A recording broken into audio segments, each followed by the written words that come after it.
बिस्मिल्लाहिर्रहमानिर्रहीम नहमदुहु व नुसल्ली व नुसल्लिमु अला रसूलिल करीम अम्मा बाद क़ाल अल्लाहु तआला फ़िल कलामिल मजीद वल फ़ुरक़ानिल हमीद बिस्मिल्लाहिर्रहमानिर्रहीम फ़मन कान यर्जू लिक़ा रब्बिह फ़लयअमल अमलन सालिहा क़ाल अल्लाहु तआला फ़िल कलामिल मजीद वल फ़ुरक़ानिल हमीद अलिफ लाम मीम ज़ालिकल किताबु ला रैब फ़ीह हुदल लिल मुत्तक़ीन अल्लज़ीना युमिनूना बिल ग़ैब व युक़ीमूना अस्सलाता व मिम्मा रज़क़नाहुम युनफ़िक़ून सदक़ल्लाहु मौलाना अज़ीम व सदक़ रसूलुहुन नबियुल करीम।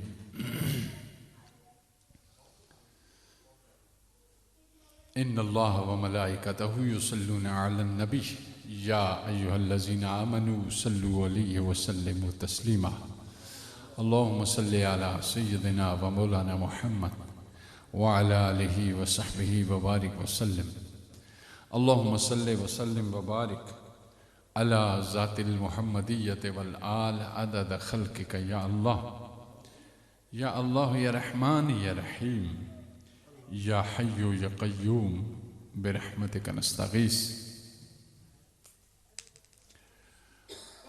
मेरे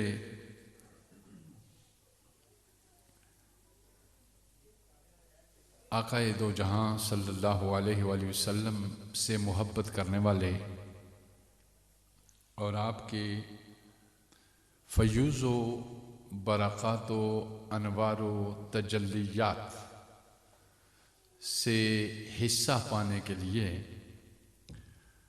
इस महफ़िल मुक़द्दसा का इनेकाद किया है चौधरी अज़मत अली साहब और चौधरी ज़ीशान अज़मत, चौधरी फ़रहान अज़मत और चौधरी रिज़वान अज़मत साहब। मैं आज मैंने जाना था एक शादी पे हाफिज़ाबाद में। बहुत अच्छे दोस्त थे हमारे, विशाल फरमा गए थे। तो उनके बच्चे जो हैं वो एक ने भी मास्टर मेरे बड़े बेटे के साथ किया था, दूसरे ने भी मास्टर मोहम्मद अली जना यूनिवर्सिटी के में मेरे छोटे बेटे के साथ किया और तीसरे ने भी मास्टर जियोफिज़िक्स में मेरे उससे छोटे बेटे के साथ किया। तो अब उनकी बहन की शादी थी एक थी, तो इत्तेफाकन सब लोग चले गए और मुझे शदीद ब्लड प्रेशर की प्रॉब्लम थी। अमूमन ख़िताब पे न जाने का सबब यही होता है कि तबीयत की कुछ ख़राबियाँ ऐसी हैं मेरी जो जिस्मानी हैं, लेकिन हर जिस्मानी बीमारी पहले रूह को लगती है, फिर वो जिस्म में मुंतकिल होती है। तो गोया ये कई अमराज़ ऐसी हैं जो रूह का जब तक मुआलिज नहीं मिलता उस वक्त तक वो रूह को बेचैन रखती हैं और फिर जिस्म में मुंतकिल हो जाती। तो ऐसी ही सिचुएशन मेरी भी थी। तो मैं मोहतरम इंतहाई प्यारे दोस्त हैं हमारे जनाब आसिफ कल्यामी साहब, नासिफ कल्यामी साहब, तो इन्होंने काफ़ी पिछले साल भी और इस साल भी इन्होंने कहा। तो अभी मैं इनकार कर चुका था, चूँकि अपनी तबीयत की वजह से मैं इनको अर्ज़ कर चुका था कि सुबह मेरा ब्लड प्रेशर हाई था, मैं प्रोग्राम उनके साथ नहीं जा सका। तो मैंने इन्हें अर्ज़ किया कि मैं नहीं आ सकूँगा, मगर इनकी जो बात थी उसमें इतनी नहीफ़ी थी कि मुझे यूँ महसूस हुआ कि ये नहीफ़ी शायद मेरी वादा खिलाफ़ी के सबब से है। तो अभी भी तकलीफ़ थी, मैं 3-4 गोलियां खा के, ये बैग भी इसलिए साथ रखा हुआ है आलाए बुलंद फशारे खून चेक करने के लिए वो भी साथ है। लेकिन मैं आपकी मजलिस में हाजिर हो गया और नबी पाक सल्लल्लाहु अलैहि वसल्लम की मजलिस आपने देखा होगा कि कुछ देर पहले ऐसा हो रहा था कि 1857 के बाद सल्तनत उस्मानिया के इख्तिताम के बाद, चूँकि सल्तनत उस्मानिया मुसलमानों के लिए एक बड़ी सुपर पावर ताकत थी, उसको मुंतशिर करने के लिए मुख्तलिफ साजिशें हुई और इसराइल को आबाद करने के लिए वहाँ तो एक साजिश ये चली कि मुसलमानों को जब तक हम फ़िरक़ावारियत में मुब्तला नहीं करेंगे, इनकी यूनिटी को तोड़ेंगे नहीं, इनकी यकसानियत को ख़त्म नहीं करेंगे और इनके अज़्म और हिम्मत को बर्बाद नहीं करेंगे, उस वक्त तक हम कामयाब नहीं हो सकते।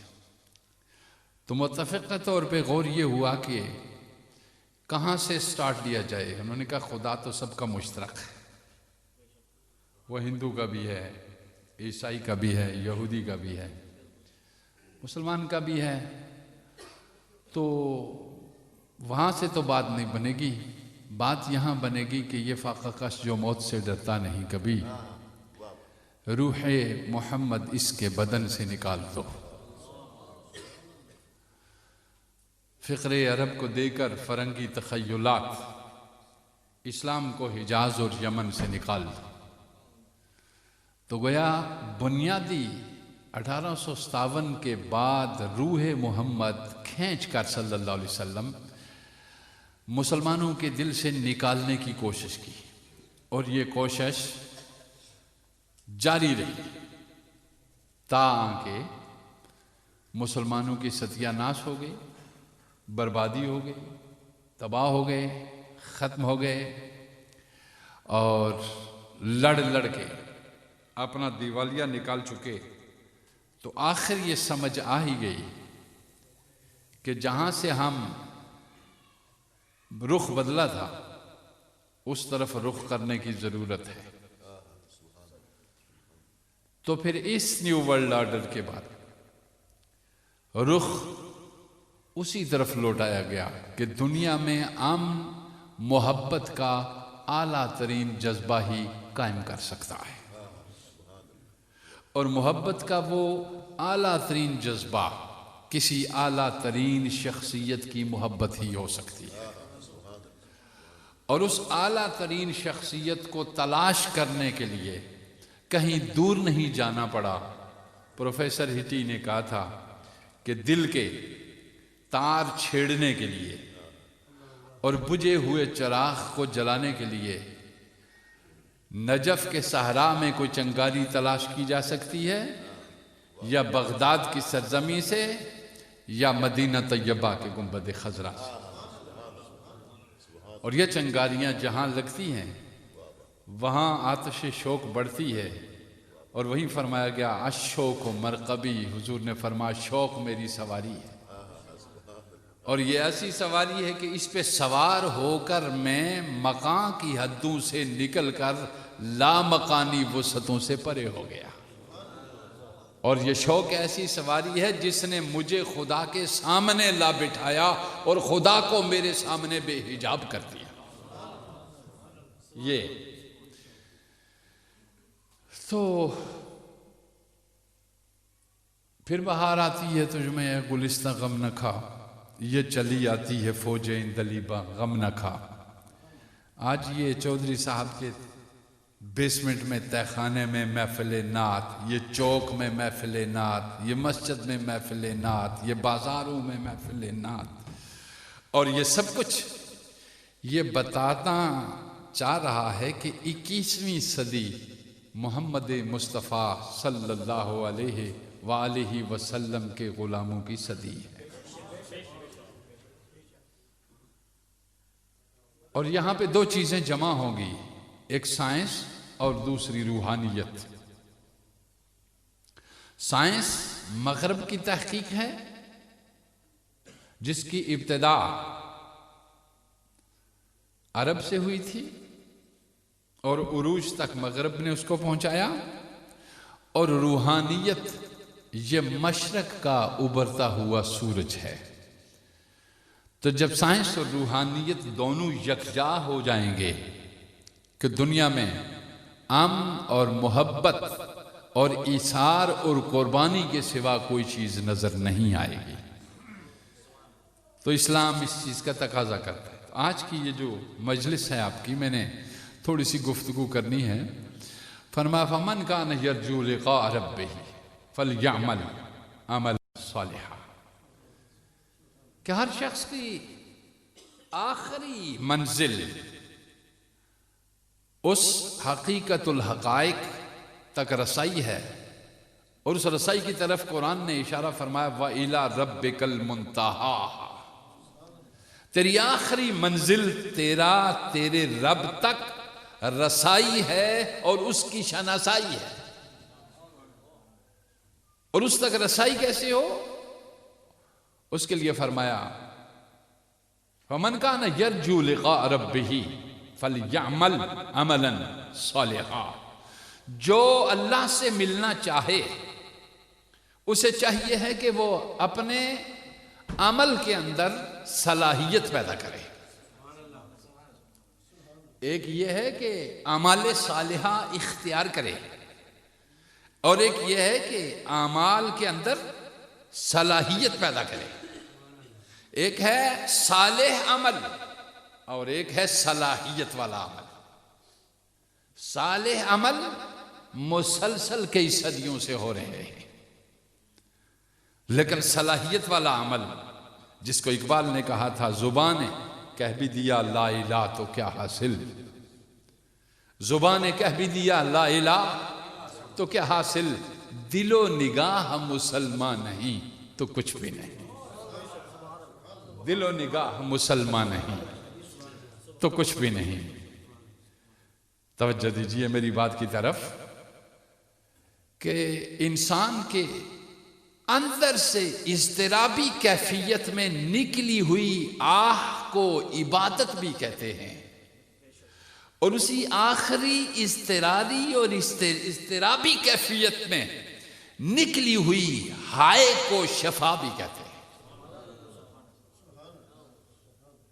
वो दुआ जो तेरे इज़्तिराब से निकले, अफमन युजीबुल मुज़्तर इज़ा दा, तुम जानते नहीं कि जब तुम इज़्तिराब की उस कैफियत में पहुंचते हो, तुम्हारे दिल और दिमाग से निकली हुई लहरें, वेव्स जब आसमां अर्शे हक से टकराती हैं तो तुम कमजोर भी हो तो रहमत रब खुद ढूंढने तुम्हें निकल आती है,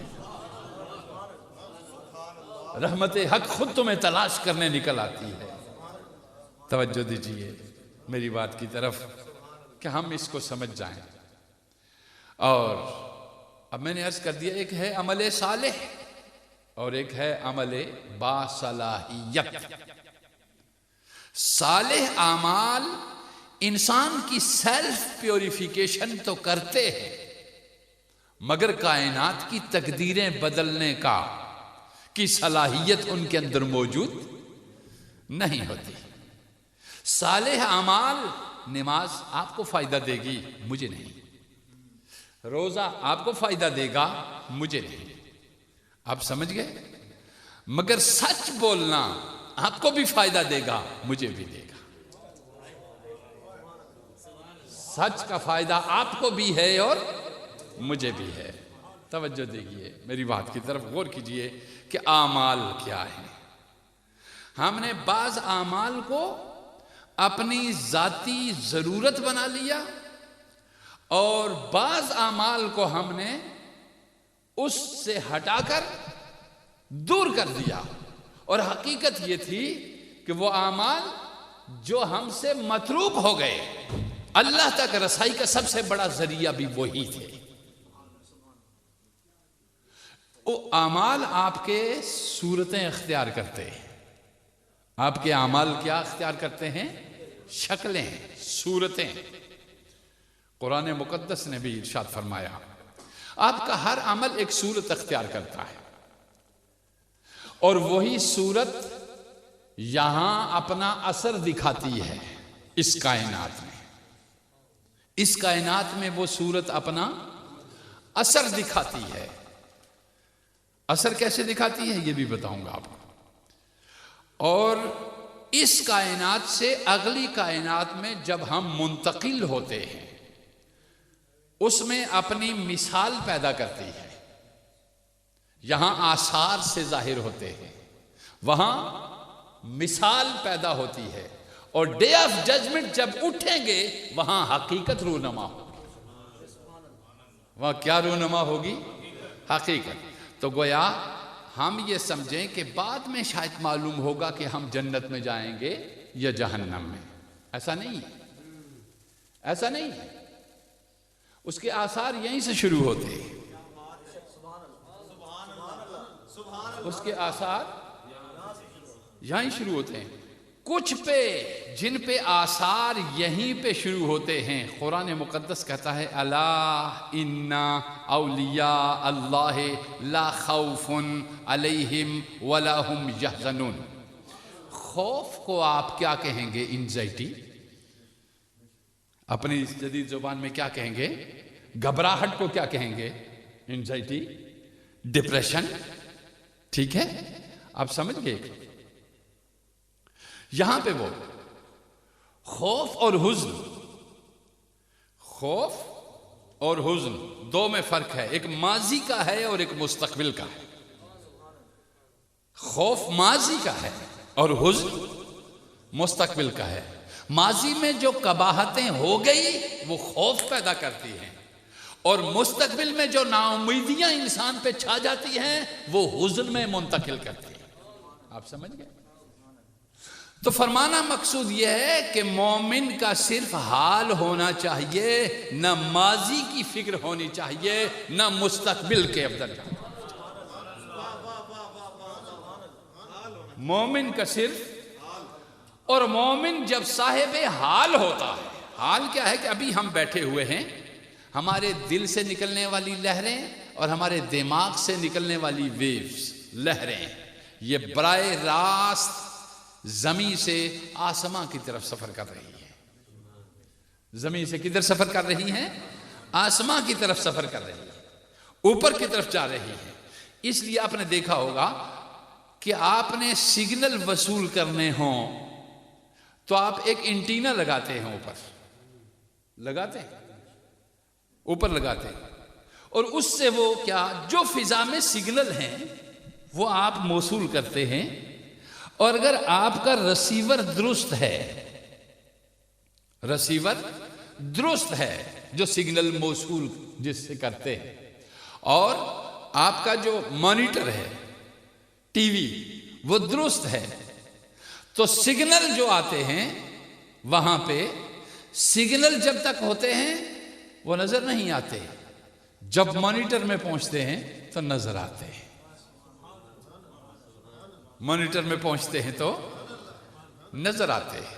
ठीक है, वहां पे पहुंचते हैं तो वो नजर आना शुरू हो जाते हैं। तो वहां जब वो आ रहे थे उस वक्त तक वो क्या थे मेरी जान? जब वो आ रहे थे सिग्नल, उस वक्त तक आपकी आंख नहीं देख रही थी।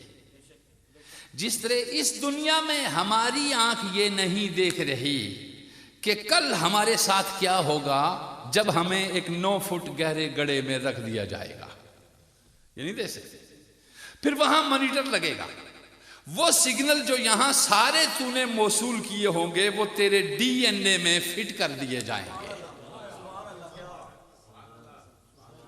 वो तेरे डीएनए में फीड कर दिए जाएंगे और मॉनिटर वहां लगाया जाएगा और फिर खुदा पूछेगा कि अब तू बता कि मेरे बंदे तेरे लिए मैं काफी नहीं था दुनिया में। तवज्जो दीजिए, तेरे लिए मैं काफी नहीं था। अब तवज्जो इस तरफ मेरी रहे।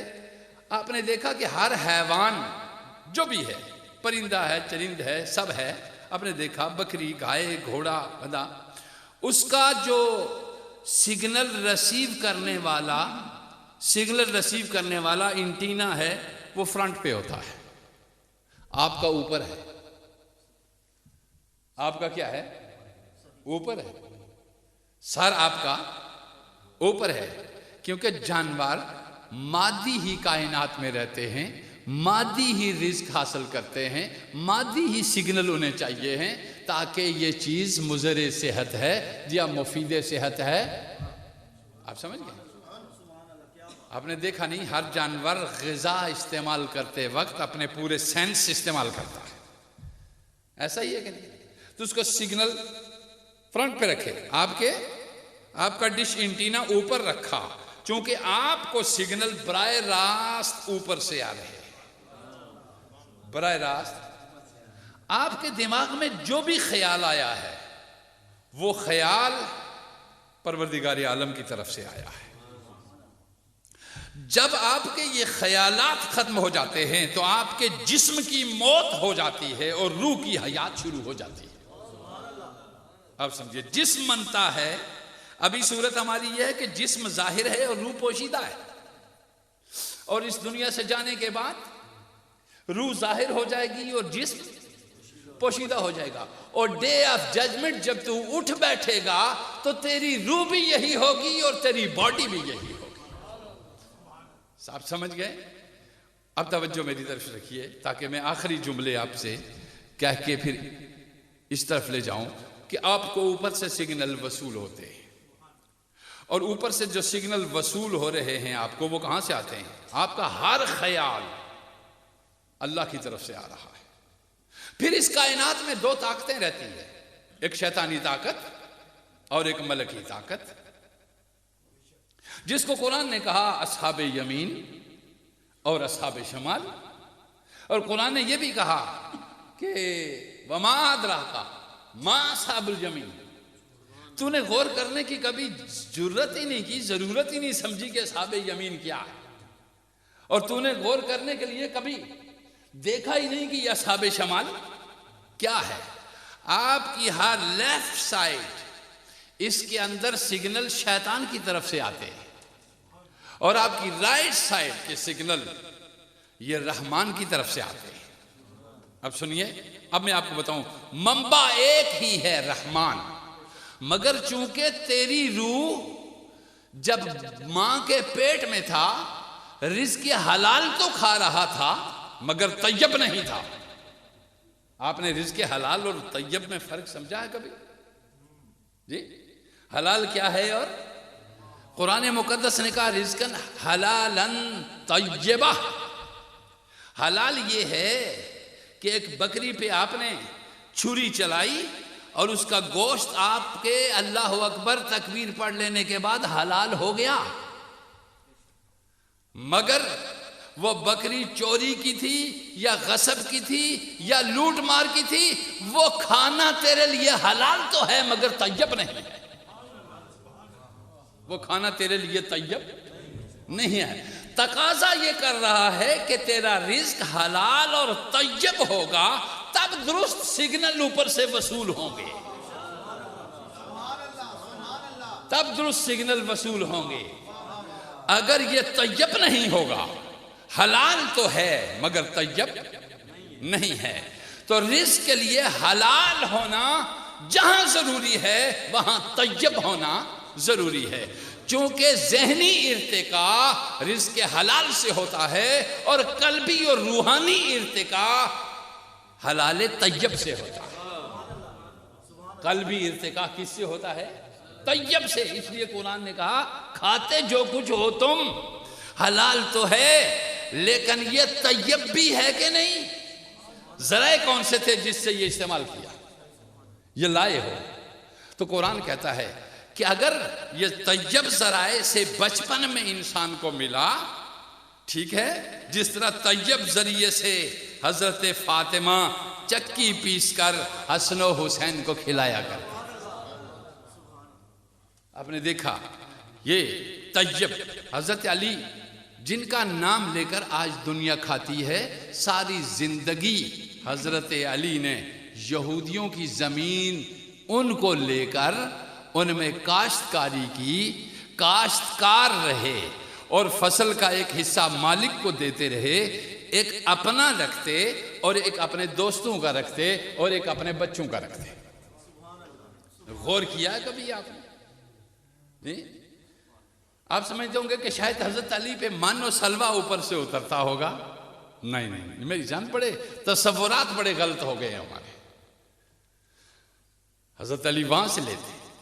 रसूलुल्लाह ने सारी जिंदगी कर्ज अपने असहाब से नहीं लिया।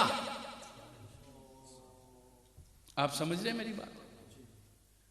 सैयदना उस्मान गनी 4-4, 5-500 ऊंट खर्च करने के लिए दे रहे हैं, मगर रसूलुल्लाह को जरूरत पड़ती है, आप यहूदी से कर्ज ले लेते हैं मगर किसी मुसलमान से नहीं लेते। किसी मुसलमान से क्यों नहीं लेते? इसलिए कि ये हयाअन और शर्म के मारे वापस नहीं लेगा। नबी की गैरत ये गवारा नहीं करती कि हम किसी से कर्ज, नबी की गैरत ये गवारा नहीं करती कि हम किसी के एहसान के बोझ के नीचे रहें। आपको समझ आई? जिस दिन रसूलुल्लाह सल्लल्लाहु अलैहि वसल्लम का विसाल हुआ, उस दिन भी आपकी ज़िरा और आपकी तलवार और आपका खोद यहूदी के यहां गिरवी रखा हुआ था 1,00,000 दिरहम के इवस। आप समझ रहे हैं मेरी बात? हम गौर करें अगर इन चीजों को, तो हम देखते हैं कि हमारी जिंदगी रसूलुल्लाह की जिंदगी के साथ किस तरह मिल रही है। मुमकिनात में से नहीं, मैंने अर्ज कर दिया। फिर देखिए, खानदान रिसालत पे ज़कात भी हराम कर दी, सदकात भी हराम कर दी, हराम कर दिया, हराम कर दिया। हराम करने के असबाब क्या थे? रीजन ये बताया जी कि ये माल की मैल है और ये पाकीज़ा है। इन्नमा युरीदुल्लाहु लियुज़हिबा अन्कुम अर्रिज्सा अहलल बैत व युतहिरकुम तत्हीरा। ये पाक है, मगर रसूल ने यह गवारा नहीं किया कि मेरा खानदान मुफ्त की रोटियों पे पले, मुफ्त खोरी की इनमें आदत डले। अब तवज्जो दीजिए मेरी बात। मुफ्त खोरी एक ऐसी आदत है जो जमीर को जड़ से उखाड़ देती, जड़ से उखाड़ देती। इमाम हसन के हलक से नीचे गया हुआ खजूर यहां से खींच के निकाल के बाहर फेंक दिया। आप समझ रहे हैं मेरी बात? हालांकि वो बच्चे थे उसमें। तवज्जो दीजिए मेरी बात की तरफ कि मैं आपको सुनाऊं। तो अगर जराए हलाल थे, जराए थे तो हलाल भी था और तैयब भी था। और जब हलाल और तैयब रहा बचपन से, तो तेरा फरिश्ता तकड़ा होता है जो तेरे साथ पैदा होता है। हर इंसान के साथ एक फरिश्ता पैदा होता है और एक शैतान पैदा होता है। जब इंसान पैदा हो उसके साथ एक फरिश्ता और एक शैतान पैदा होता है। यह रसूलुल्लाह का फरमान है। और जब रसूलुल्लाह ने फरमाया कि ऐसा होता है, तो साहबा ने अर्ज़ की, या रसूलुल्लाह, क्या आपके साथ भी फरिश्ता और शैतान दोनों पैदा हुए? आपने फरमाया हाँ, मगर मेरा शैतान मुसलमान हो गया। तवज्जो दीजिए, आपने तवज्जो दीजिए। ये जो लेफ्ट साइड है आपकी, ये आपकी इस बालाई कायनात में दो ताकतें रहती हैं, एक मलकी ताकत और एक शैतानी ताकत। और जब आप पैदा होते हैं तो मां से शुरू होती है तेरी निस्बत। इसलिए कहा था किसी अहले अक्ल ने कि माएँ लाओ तो हम बेटे देंगे। माओं से बेटे मिलते हैं, माओं से। बाप की सिर्फ हड्डी होती है बेटे के अंदर, बाकी तमाम चीजें फितरत भी माँ की आदत भी, माँ की गोश्त भी, माँ का सोच भी, माँ की फिक्र भी, माँ का, आप समझे, सब चीजें माँ की होती हैं। इसलिए फरमाया कि जब आप पैदा हो रहे हैं तो बच्चा माँ के साथ मिलता है, माँ के दूध से पलता है। तो माँ तहारत जिस्मानी के साथ भी दूध पिलाती है और तहारत कल्बी के साथ भी, तसव्वुरे कल्बी के साथ भी और तसीह ख्याल के साथ भी। तो बच्चा हर दार जो पीता चला जाता है, एक एक दूध की घोंट पे हिजाबात उठते चले जाते हैं, हिजाबात उठते चले जाते हैं, पर्दे उठते चले जाते हैं। अब जब वहां पहुंचा तो जब ये सारी आपके सामने आ गई कि इधर से आप ऊपर जाएंगे, माँ और रिज़्क़ के हलाल, घर में इबादत और नात और तिलावत, ये सब रिज़्क़ हैं इस फरिश्ते के जो आपके साथ पैदा हुआ। और झूठ और गीबत, बदकारी और फस्तायत, ये सारी चीज़ें रिज़्क़ हैं इस शैतान का जो आपके साथ पैदा हुआ है। अब अगर इसको फीड मिलती रही तो ये इस बालाई कायनात में फिजा तक रसाई हासिल करेगा, फिर फिजा से खला तक रसाई हासिल करेगा, फिर खला से ऊपर अर्श हक की तरफ से आने वाले, अल्लाह की तरफ से आने वाले सिग्नल, अगर ये फरिश्ता कमजोर रहा तो ये ऊपर से वसूल करेगा।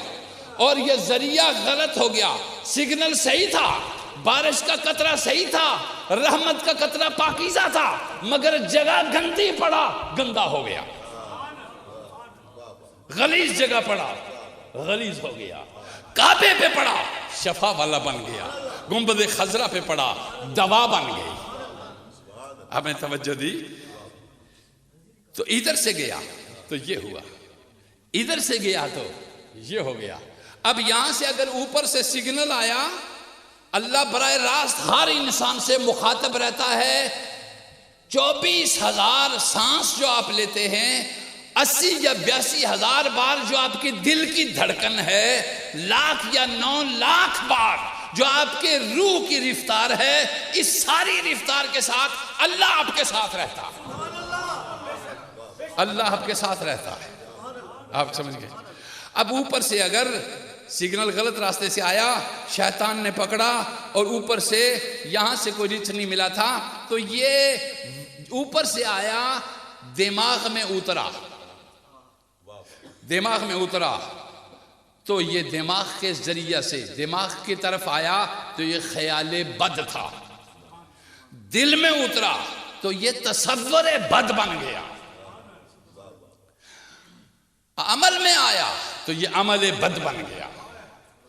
नतीजा क्या निकला कि तू असहाबे शिमाल में शामिल हो गया, असहाबे शिमाल में शामिल हो गया। और फिर ऊपर से आया जो ख्याल, अल्लाह ने जो तुझे भेजा गलत रास्ते से आया, दिमाग से उतरा, दिल में गया तो वसवसा बन गया। कुरान ने कहा कुल आऊदु बिरब्बिन नास मलिकिन नास इलाहिन नास मिन शर्रिल वसवासिल खन्नास अल्लज़ी युवस्विसु फी सुदूरिन नास मिनल जिन्नति वन नास। वो इंसानों में से भी कुछ इंसान आधे शैतान होते हैं, आधे जिन होते हैं। कुरान ने खसलतन आधे इंसान शयातीन होते हैं और आधे इंसान जिन्नात होते हैं। और ये कैसे होता है? ये बड़ी हिस्ट्री है, बड़ी तारीख है, और अगर उसको बयान करने लग जाऊं तो कम से कम साल लग जाएगा कि कैसे इंसान शैतान बनता है। तवज्जो दीजिए। फिर ये माँ पाकीज़ा थी और पाकीज़ा माँ के घर में जिक्र और दर्स और नसीहत और रिज़्क़ हलाल तय्यब था। और ये तय्यब रिज़्क़ ऊपर से ख्याल आया, ये फरिश्ता ऊपर फिजा से इसने ख्याल को पकड़ा, तेरे नाम आया और वो ख्याल तेरे दिल में उतरा।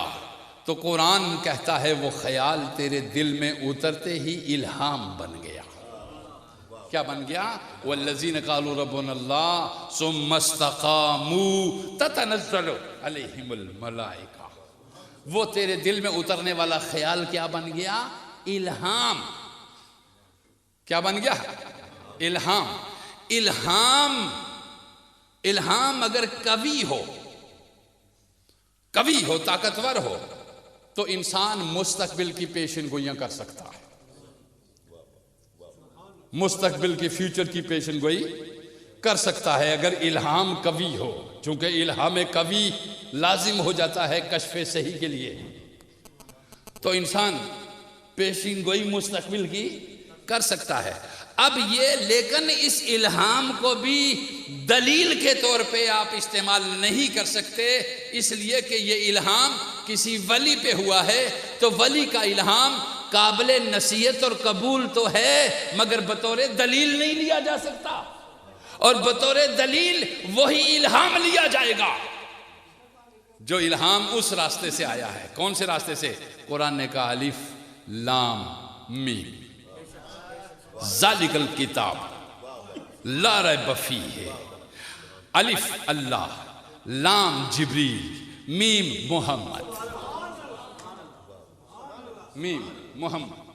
ये इतना रिच सोर्स है इल्हाम का कि इसको वही इलाही कहा गया, और वही इलाही में मुदाखलत मुमकिन ही नहीं है, वगरना निज़ाम कायनात तहबाला हो जाए।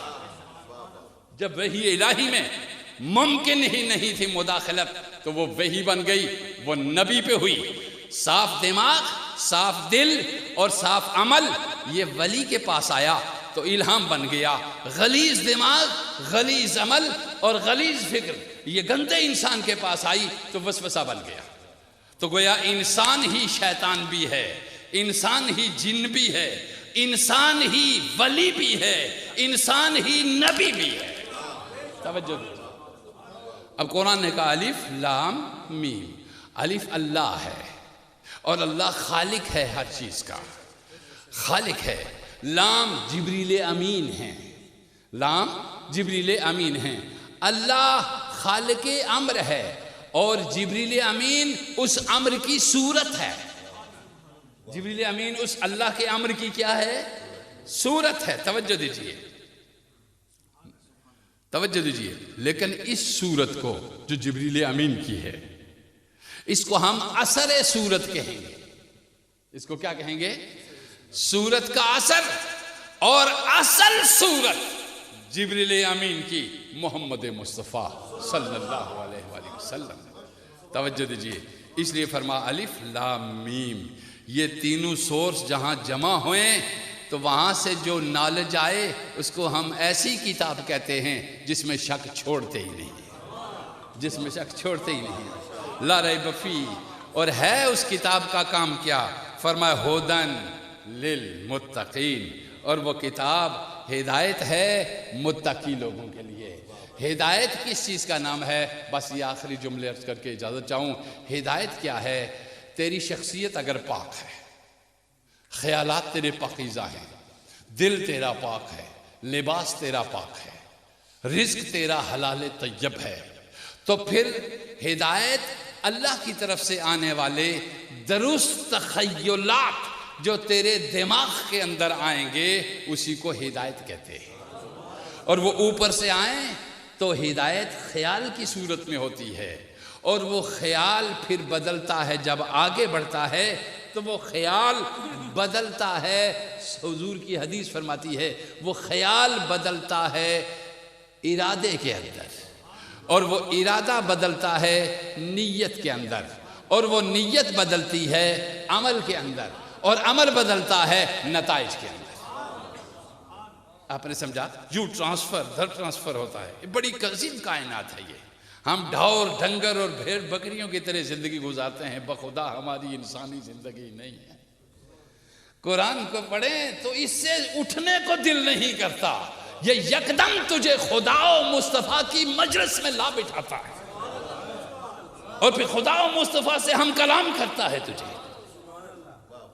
और ये हम कलामी ऐसी है कि तेरे दिल में ठंडी ठंडी मिठास बरती रहती है, रस घुलते रहते हैं, रस घुलते रहते हैं। और अगर ऐन तेरा काम कोई बिगड़ने लगा हो तो आसमान से आने वाला दुरुस्त इल्हाम तेरी नीयत को दुरुस्त करके तेरे आमाल को दुरुस्त कर देता है। हिदायत जो पा गया उसको हर आने वाला ख्याल उसको दुरुस्त सिमत पे ले जाएगा, उसको दुरुस्त सिमत पे ले जाएगा। तो यह है ख्यालात। रब्बुल इज़्ज़त ने इरशाद फरमाया अलिफ लाम मीम ज़ालिकल किताब ला रैब फीह हुदन लिल मुत्तकीन। हिदायत क्या है? ऊपर से तेरे ख्यालात, दिमाग, दिल दुरुस्त सिग्नल का वसूल होना, इसको हिदायत कहते हैं, इसको हिदायत कहते हैं।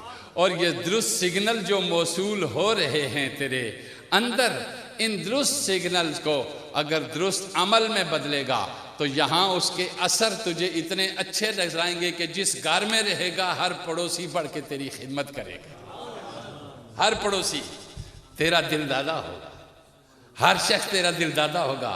बेटे को कहने की जरूरत नहीं पड़ेगी, वो दौड़ के बाप की खिदमत करेगा। माँ को कुछ कहने की जरूरत ही नहीं पड़ेगी, क्योंकि उसने एक ऐसा तरीका छोड़ा है, एक ऐसा तरीका छोड़ा है। तो यह है कि जिसका ख्याल दुरुस्त हो गया उसका मोहल्ला पूरा दुरुस्त हो गया, उसका घर पूरा दुरुस्त हो गया, उसकी कबीला पूरा दुरुस्त हो गया, उसका खानदान पूरा दुरुस्त हो गया। और जिसका दिल दुरुस्त हो गया, जिसका दुरुस्त हो गया, उसकी पूरी कौम दुरुस्त हो गई, पूरी कौम दुरुस्त हो गई। और जिसका अमल दुरुस्त हो गया उसका पूरा निज़ाम दुरुस्त हो गया, पूरा निज़ाम दुरुस्त हो गया। ये सारा रिलेटेड है इस एक से एक के साथ। हमारे वाज ही हैं, तकरीरें हैं। हम पता है तकरीरें कैसे सुनते हैं? जैसे नाच सुनाएगा कोई, हाँ पता भी नहीं होता कि क्या क्या रहा है। पहले तो नात लिखने वाले ही वो नहीं रहे जो लिखते थे। नात लिखते थे हजरत ज़ैद, नात लिखते थे हजरत हसन, नात लिखते थे शाह वलीउल्लाह, नात लिखते थे इमाम अहमद रजा खां कादरी। नात लिखने वाले ही वो नहीं रहे कि जो नात दिल से लिखी जाती थी। बखुदा खुदा का यही है दर, नहीं और कोई मफर मकर। जो वहाँ से हो यहीं आके हो, जो यहाँ नहीं वो वहाँ नहीं। जो किस कदर खूबसूरत बात कहता है, अल्लाह की सरता बकदम शान है ये, इंसान नहीं इंसान वो इंसान है ये। कुरान तो ईमान बताता है इन्हें, ईमान ये कहता है कि मेरी जान है। पहले तो नात लिखने वाले मफकूद हो गए, अब रिदम की नात लिखी जाती है। जैसे जिस तरह हमारा मौसीकी का रिवाज बदलता चला गया, इसी तरह अब हमारा जो मौसीकी कलाम के अंदर है वो एक उसके अंदर चली गई, जिसको हम पॉप म्यूजिक कहते हैं। अब लिखा जाने वाला कलाम पॉप म्यूजिक के अंदर है, पॉप म्यूजिकल प्रोग्राम। उनकी नात लिखी हुई दिल के अंदर उठने वाली वो लहरें हैं जो दिल की दुनिया को बदलती चली जाती है, और इंसान मजबूर हो जाता है। शक्ल बनाने की जरूरत नहीं होती, आंसू खुद ब खुद मोती बनकर आंखों से टपक, जो कि कलाम बड़ा मुअस्सर होता है। कलाम ही से तो कायनात, कलाम ही था तो अल्लाह का, जिसके कौन कहता था तो कायनात हो जाती थी। कलाम ही तो है जी, कलाम के अंदर बड़ी तासीर है। और आखिरी जुमला कह के इजाज़त चाहूँगा, अल्लाह पाक मेरा और आपका हामी हो। वह आखिरी जुमला ये है कि जिस तरह मैंने अर्ज़ किया कि आमाल में सालहियत भी चाहिए है और सलाहियत भी चाहिए। सालहियत और सलाहियत। सालहियत वाले आमाल तुझे रीश रखने पे मजबूर कर देंगे, मगर सलाहियत वाला अमल तुझे रीश की लाज रखने पे मजबूर करेगा। साले अमल तुझे पगड़ी के पेचो ताब बांधना सिखाएंगे, मगर सलाहियत वाला अमल उस पगड़ी की इज्जत और नामूस को तार तार होने से बचाएगा। अमले साले और अमले सलाहियत। साले अमाल ढेरू हैं, मस्जिदें भी भरी हुई हैं, खानकाहें भी भरी हुई हैं, बैतुल्लाह में तिल धरने की जगह नहीं है। दुआ हर कोई, ये 1.5 अरब मुसलमान हाथ उठा उठा के दुआ कर रहे हैं, कश्मीर आज़ाद हो जाए, फ़लस्तीन आज़ाद हो जाए। पिछले 75 साल से तो मैं भी सुन रहा हूँ कि आज़ाद हो जाए। और अल्लाह कहता है लो अरफ़्तुमुल्लाह, बेहक के मारिफत ही लज़ालतिल जिबालो बेदुआइकुम, तुम अगर मुझे उस तरह पहचान जाओ जिस तरह पहचानने का हक है, तुम्हारे हाथ उठने की हाजत ही नहीं रहती, मैं आसमानों से तुम्हारी तकदीर बदल देता हूं। वहां हाथ नहीं उठाए जाते, वहां हाथ उठाने की जरूरत, ना आंख झुकाने की जरूरत होती है। तू बैठा हुआ होता है और तेरा खुदा तुझे देख रहा होता है, तुझे देखने की जरूरत नहीं रहती, परवरदिगार खुद देखता है तुझे कि मेरा बंदा क्या है। तो फरमाया फमन कान यरजू लिका रब्बिही फलयअमल अमाले सालेह, और सलाहियत, सलाहियत वाले आमाल वाले कहीं कहीं तुझे नजर आते हैं। एक गोलड़े में नजर आएगा, एक वहां नूरपुर शाह में नजर आएगा, एक लाहौर में नजर आएगा, एक अजमेर में नजर आएगा, एक बगदाद में नजर आएगा। कोई जुनैद कहलाएगा, कोई सुहेल तस्तरी कहलाएगा, कोई शहनशाह बगदाद मीरा मोहियुद्दीन शेख अब्दुल कादिर गिलानी कहलाएगा, कोई हसन और हुसैन कहलाएगा, कोई बू बकर उमर कहलाएगा। ये सब वो लोग हैं जिनके आमाल सलाहियत वाले थे, और हम सब वो लोग हैं जिनके आमाल साले हैं। सालेह आमाल तेरी पर्सनैलिटी में कदरे कशिश पैदा कर सकते हैं, कदरे। साले आमाल कदरे तेरी रोटी के निजाम को दुरुस्त कर सकते हैं।